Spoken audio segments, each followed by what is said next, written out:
If you've ever made a bunch of changes in Photoshop and suddenly wished you could go back to an earlier version, this video is for you.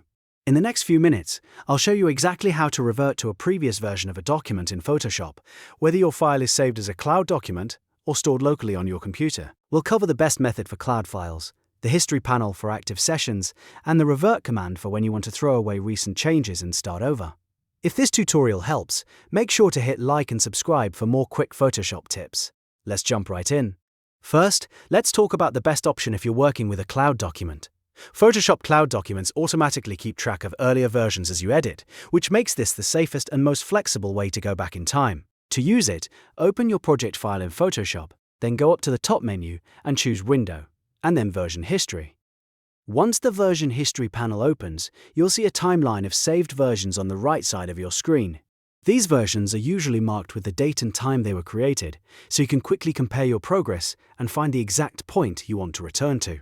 Now take a moment to browse through the older versions, click on each one to preview it, and make sure it's the right version before you commit to anything. This is really helpful if you changed colors, added layers, adjusted text, or made other edits and now want to return to an earlier look. When you find the version you want, click the three dots next to it, and choose Revert to this version. Photoshop will instantly switch your document back to that saved state. There's also a useful little trick in version history that a lot of people miss. If you see a version you want to keep forever, click the small bookmark icon next to it. That tells Photoshop not to delete it when older background cache files are cleaned up.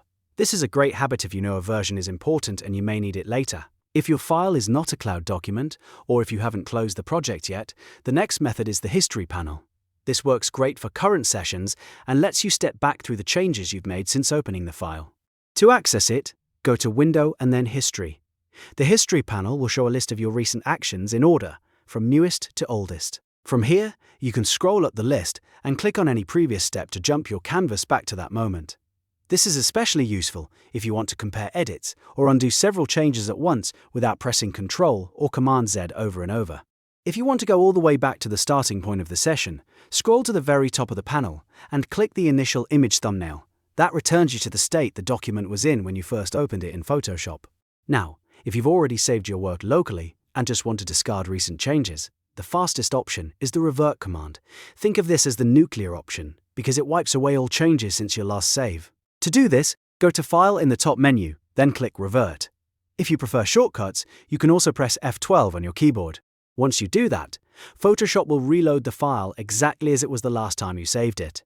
So if you made a mistake, experimented too far, or just want to get back to a clean save state, this is the quickest way to do it. Just remember, any unsaved changes will be lost, so only use Revert when you're sure you no longer need your current edits.